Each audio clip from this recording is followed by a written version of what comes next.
या तालुक्याचे मंत्री जाते स्वर्गीय डॉक्टर भाई गणपतराव देशमुख साहेब, स्वर्गीय काकासाहेब यांच्या पुण्यस्मृतीस विनम्र अभिवादन करतो।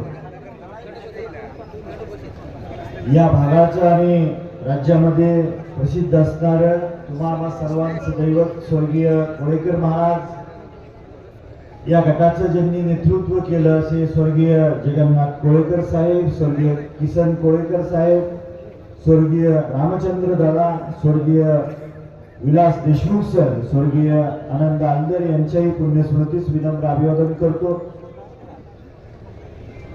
पंचायत समिती आणि जिल्हा परिषदेच्या या निवडणुकीच्या निमित्ताने कोळा जिल्हा परिषद गटाचे उमेदवार सन्माननीय गिराप्पा महादेव पांढरे, कोळा पंचायत समितीच्या उमेदवार सन्माननीय छायाताई सोपान कोळेकर, हातीत पंचायत समितीचे उमेदवार सन्माननीय अमृत नारायण पाटील यांच्या प्रचाराच्या निमित्ताने मंचावर उपस्थित सन्माननीय दीपक आबा, सन्माननीय खंडू तात्या आणि मंचावरील सर्व मान्यवर, सर्व पक्षांची नेते मंडळी, समोर बसलेले वर व्हाईस चेअरमन, संचालक मंडळ, ग्रामपंचायतीचे सदस्य, दंडामुक्तीचे आजी-माजी अध्यक्ष, उपाध्यक्ष, सर्व वडीलधारी मंडळी, माता भगिनी, तरुण सहकारी मित्रांनो, 10 मिनिटं थांबा, गडबड करू नका, फक्त 10 मिनिटं। आबा, विधानसभेला तुम्ही सभा घेतली असेल तशी मी सभा घेतली। मला आज वाटायला लागले की आज जर विधानसभेची सभा असती तरी सुद्धा एवढी गर्दी झाली नसती जेवढी गर्दी या पंचायत समिती आणि जिल्हा परिषद सभेच्या प्रचाराच्या निमित्ताने झाली। स्वर्गीय आबासाहेबांनी काय केलं आणि 50 वर्षाचा हिशोब ज्यांनी मागितला, जे पक्षाच्या जीवावर भक्ते होऊन ज्यावेळेस 50 वर्षाचा हिशोब मागितला जाता त्यावेळेस मूग घेऊन गपचीप बसणाऱ्यांना माझी आता इथलं पुढचं ऐका। तुकाराम दादांना विचारलं मी, दादा 72 साली दुष्काळात तुम्हाला समजत होते का? दादा म्हणले माझं वय 76 आहे, मला चांगलं समजत होतं। ज्या ज्या गावात, या तालुक्यातल्या प्रत्येक गावात दादांसारखी माणसं आज हयात आहेत त्यांना विचारा, 72च्या त्या दुष्काळात या तालुक्यातल्या गोरगरीब जनतेला हाताला काम नव्हतं, त्यावेळेस हाताला काम देण्याचं मोलाचं कार्य स्वर्गीय आबासाहेबांनी केलं। काम मिळालं म्हणून संसाराला पैसा मिळाला आणि पैसा मिळाला म्हणून त्या दुष्काळाच्या अडचणीच्या काळामध्ये या भागातला आणि या तालुक्यातला गोरगरीब जनता जिवंत राहू शकली। ही आबासाहेबांनी काम केलं। 90च्या दशकामध्ये रोजगार हमीच्या माध्यमातून डाळिंबाची रोपं दिली। रोपं दिल्यानंतर लावायला, खड्डे खणायला अनुदान दिलं गेलं। बागाच्या बागा लावल्यानंतर पाण्यासाठी, ड्रीपच्या नळ्यांसाठी सुद्धा सरकारला भांडवल अनुदान दिलं। मध्यंतरीच्या काळामध्ये तेल्यासारखा रोग गाजला। रोगाने डाळिंबाची फळं खराब होऊ लागली आणि ज्या वेळेस तेले आला त्या वेळेस तत्कालीन सरकारला भांडून स्वर्गीय आबासाहेबांनी या भागातल्या आणि तालुक्यातल्या कष्टकरी डाळिंब बागायतदार शेतकऱ्यांच्या खात्यावरती कोट्यवधीचा निधी दिला। हे स्वर्गीय आबासाहेबांनी केलेला आहे। 50 वर्षाचा हिशोब मागू नका। 50 वर्षाचा हिशोब जर द्यायची पाळी आली तर तुमचं जीवन पूर्ण नाही एवढं उपकार स्वर्गीय आबासाहेबांनी केलेलं आहे.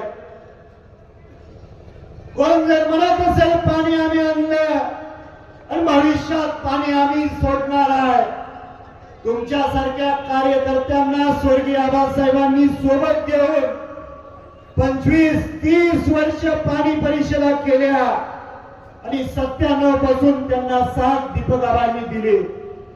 या भागामध्ये विशेष करून पश्चिम महाराष्ट्रात ज्या वेळेस या राज्याचे सन्माननीय मुख्यमंत्री देवेंद्रजी येतात, या देशाचे केंद्रीय मंत्री सन्माननीय नितीनजी गडकरी साहेब येतात, त्या वेळेस त्या दोन्ही नेत्यांनी स्वर्गीय आबासाहेबांचं नाव आदराने घेऊन सांगितलं की या भागाला पाणी फक्त आणि फक्त स्वर्गीय आबासाहेबांनी दिलेलं आहे.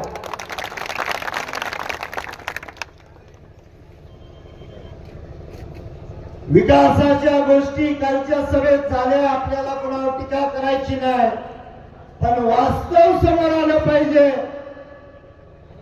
आबा, तुम्ही विधानसभेला उभारला होता, मी विधानसभेला उभारलो होतो आणि गावागावातून प्रचाराच्या गाड्या फिरत असताना LED स्क्रीन लावून प्रचार केला गेला, सभेतून प्रचार केला गेला आणि प्रत्येक गावाला कोट्यावधीचा निधी आणला गेला म्हणून सांगितलं गेलं. सुरुवातीच्या 15 दिवसात प्रचारामधून 4.5 कोटीचा आकडा बाहेर आला. तिसऱ्या आठवड्यात तोच आकडा 5,000 कोटीवर गेला आणि शेवटच्या आठवड्यात तोच आकडा 6,000 कोटीच्या वरती गेला. पराभव झाल्यानंतर त्यांच्या गावात चिंतन सभा झाली आणि चिंतन सभेतून तोच आकडा 7,000 कोटी पर्यंत नेला गेला. अरे दादानो, 7,000 कोटी आणले तर आता रस्ता का देताय, आता डीप्या का देताय, गेला पैसा कुठे? स्वर्गीय आबासाहेबांनी 54 वर्ष 1 महिना विधानसभेचे सदस्य म्हणून काम केलं. 77 सालचा काळ आणि 99 सालचा काळ जर सोडला, मला वाटतं 4 वर्ष आबासाहेब मंत्री असतील, 50 वर्ष आबासाहेबांनी विरोधी बाकावर बसून या तालुक्याचा विकास केलेला या तालुक्यातल्या सर्व जनतेला माहित.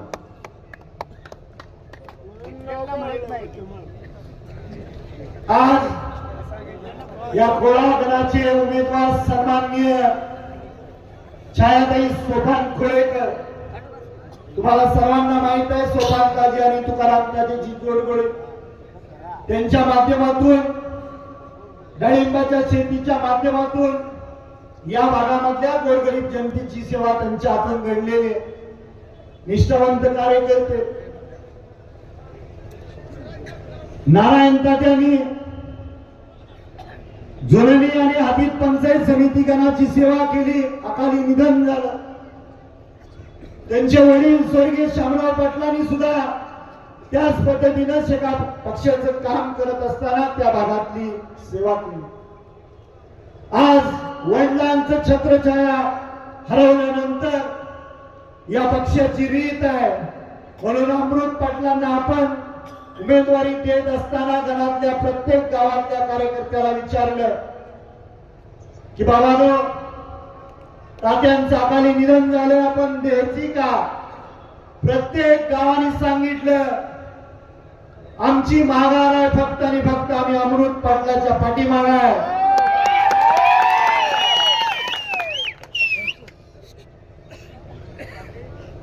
किरण भाऊ लहान वयामध्ये वडिलांचं छत्र हरवलं. पाचेगाव मध्ये खुरपायला गेले, भांगलायला गेले. परिस्थितीनं सांगलीला नेलं. सांगलीला हॉटेलमध्ये वेटरचं काम केलं. आता त्यांनी सांगितलं मलाही कळालं पंक्चरचं काम केलं, पंक्चर काढायचं. कालांतराने डाळिंबाचा व्यवसाय केला, आर्थिक प्रगती झाली. कालांतराने प्लॉटिंगच्या व्यवसायामध्ये गेले, खूप चांगल्या पद्धतीनं पारदर्शक व्यवसाय केला आणि आसपासच्या तालुक्यामध्ये चांगला यशस्वी उद्योजक म्हणून ते नावारूपाला आले. काल बापूंनी जे केलं ते फक्त किरण भाऊचा अवमान नव्हता, या गटातल्या गोरगरीब शेतकऱ्याची जी पोरं कष्टाने यशस्वी होतात अशा सर्व मायबाप जनतेचा बापूने अवमान केलेला आहे, हे विसरून चालणार नाही. माझ्या कार्यकर्त्याला, माझ्या पक्षाच्या कार्यकर्त्याला किरण्या म्हणणं हा अवमान शेतकरी कामगार पक्ष कदापि सहन करणार नाही.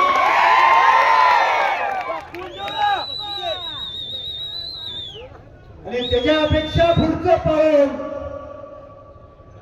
बापू माझ्या कार्यकर्त्याला जेलमध्ये घालण्यापेक्षा तुमचं सरकार आहे, मी गणपतराव देशमुख साहेबांचा नातो आहे, मला जेलमध्ये घालून टाकला. कशाला गरीबाच्या मागे लागलाय? आणि इथून पुढच्या काळात ज्या पद्धतीने 50-60 वर्षाच्या काळामध्ये स्वर्गीय आबासाहेबांनी या तालुक्यामधल्या गोरगरीब जनतेची सेवा करत असताना दीपक आबांनी साथ दिली, आणि या दोघांनी सुद्धा या तालुक्यातल्या गोरगरीब जनतेवर अन्याय करण्याची भाषा कधी केली नाही, दडपशाहीची भाषा कधी केली नाही. तुम्हाला कुणाला जरी बघायचं असेल तर शेतकरी कामगार पक्षाच्या कार्यकर्त्याला कुणाच्याही केसाला बाबासाहेब देशमुख हात लावून देणार नाही.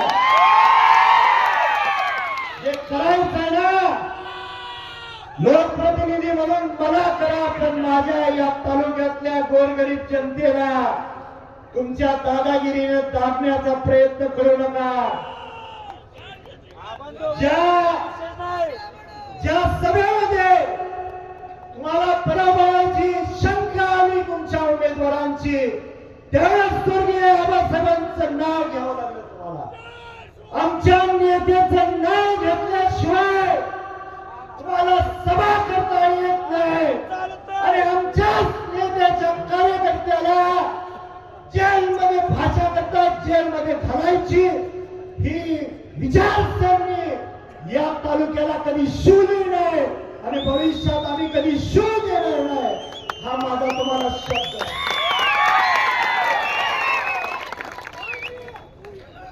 आणि म्हणून जर कोणाला धाडस करायचं असेल तर बाबासाहेब देशमुखच्या समोर येऊन जेलमध्ये घेऊन जावा. उद्या येतो, आत्ता येतो, पण माझ्या कार्यकर्त्याला मी हात लावू देणार नाही, माझ्यात तेवढी धमक आहे. आणि म्हणून येणाऱ्या 7 तारखेला प्रत्येक मतदान केंद्रावरती असं एक बॅलेट मशीन असणार आहे, आणि पहिल्या रकान्यात, वरच्या रकान्यात जिल्हा परिषद सदस्य उमेदवारांची नावं असणार आहेत. 5 नंबरला पांढरे किराप्पा महादेव, आणि खालच्या रकान्यामध्ये पंचायत समितीच्या उमेदवारांची नावं असणार आहेत. कोळा पंचायत गणामध्ये 3 नंबरला कोळेकर छाया सोपान यांचं नाव आहे, आणि हातीत पंचायत समिती गणामध्ये 2 नंबरला पाटील अमृत नारायण यांचं नाव आहे.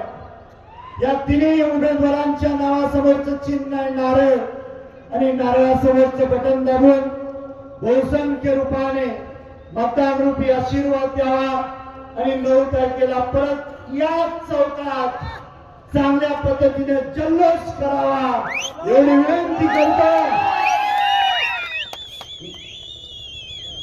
जानेवारी 28ला सकाळच्या सत्रामध्ये या राज्याचं लाडकं नेतृत्व आपल्यातून निघून गेलं. ते माजी उपमुख्यमंत्री स्वर्गीय अजितदादांना या गटाच्या माध्यमातून आपल्याला श्रद्धांजली व्हायची आहे. याच्यासाठी सर्वांनी 2 मिनिटं